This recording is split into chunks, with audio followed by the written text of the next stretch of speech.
Good morning students, this is Bhavna Sinha, your chemistry teacher, and this is the third video for this week. As you all know, we are discussing p-blocked elements and we are discussing group 16. So the first point which we are going to discuss today is allotropy. Now each one of the element of group 16 display allotropy. Now what is the meaning of allotropy? Let us know what is the meaning of allotropy. Allotropy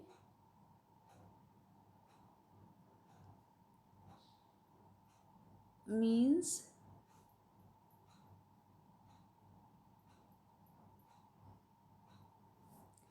existence in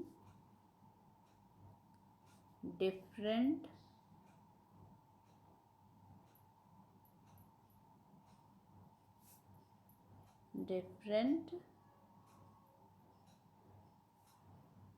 forms in nature.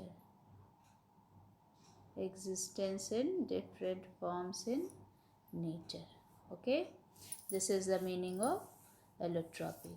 So all the elements which are present in group 16, they show allotropy. They are allotropic in nature, that means they exist in different forms in nature. Okay, what are the members which are present in group 16? There are 5 members which are present in group 16. They are oxygen.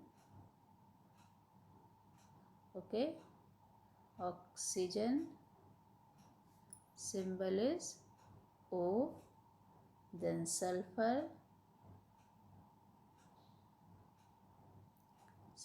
is S, then selenium,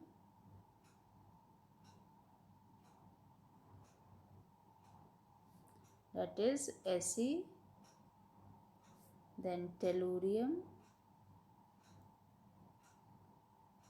Te, and last is polonium,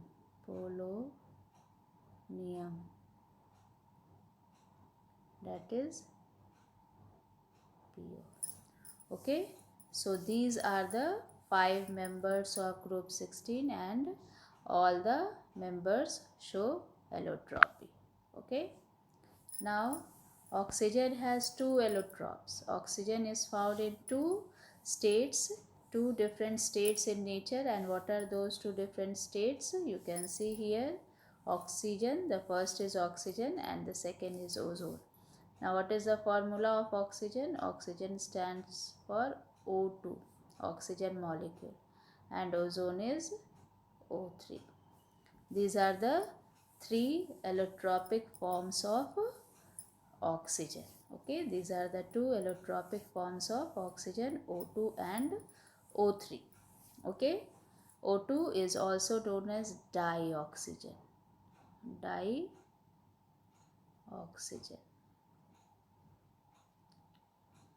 And O3 you can call trioxygen.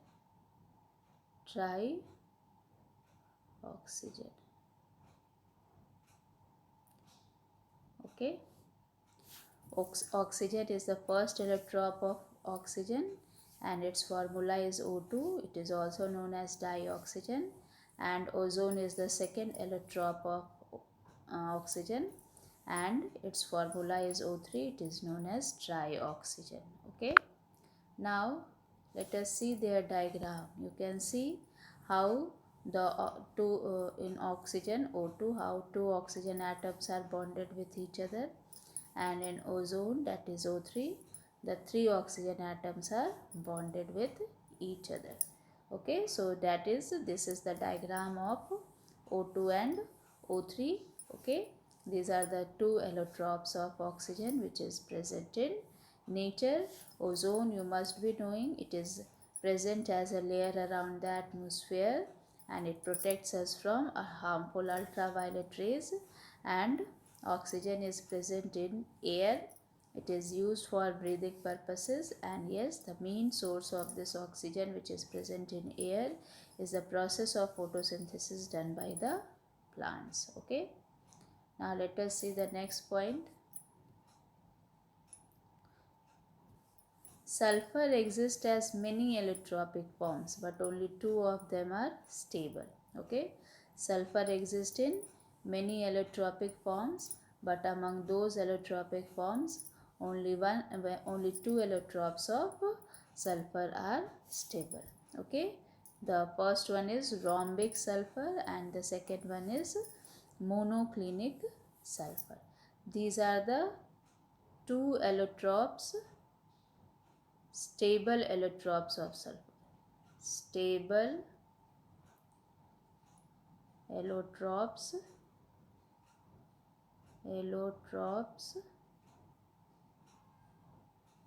of sulfur. Okay, these are the two allotropes of sulfur and these are the two stable allotropes of sulfur. Okay, now we can see that selenium and tellurium is found in both amorphous and crystalline forms. What is the meaning of crystalline form? Crystalline form means which has definite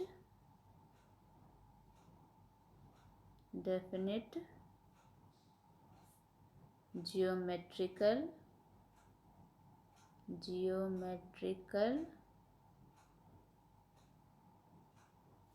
shape. Okay, so this type of allotrope of selenium and tellurium will have a definite geometrical shape, so they are called crystalline forms. What they are called? They are called crystalline forms. Okay, and the second one is amorphous, which does not have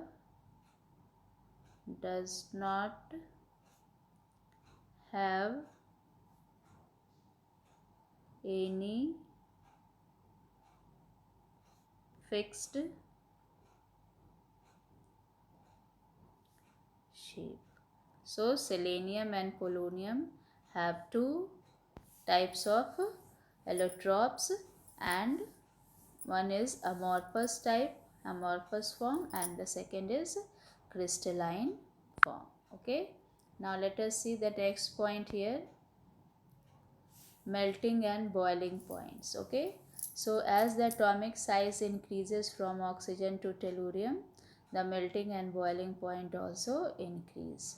As the atomic size increases from oxygen to tellurium, the melting and boiling points also increase. Okay,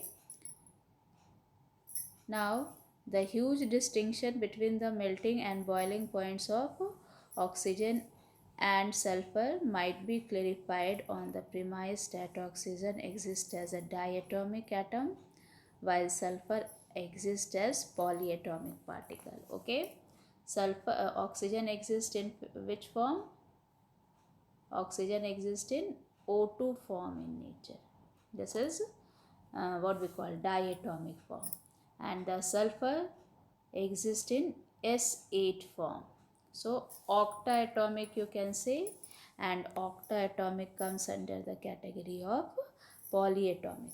That is why it is told that sulfur exists as polyatomic particle. But if somebody asks you which polyatomic particle sulfur exists in, then the sulfur exists in S8 form.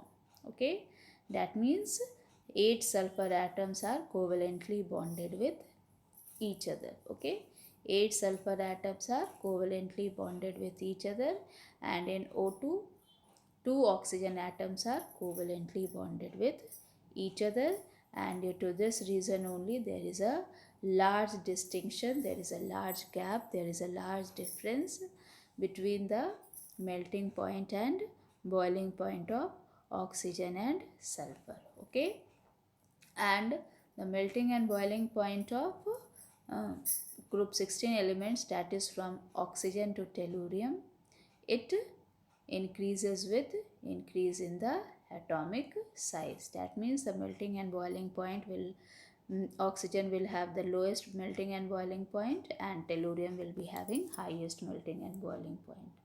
So this is about melting and boiling point. Rest we will discuss in the next class. Thank you, students.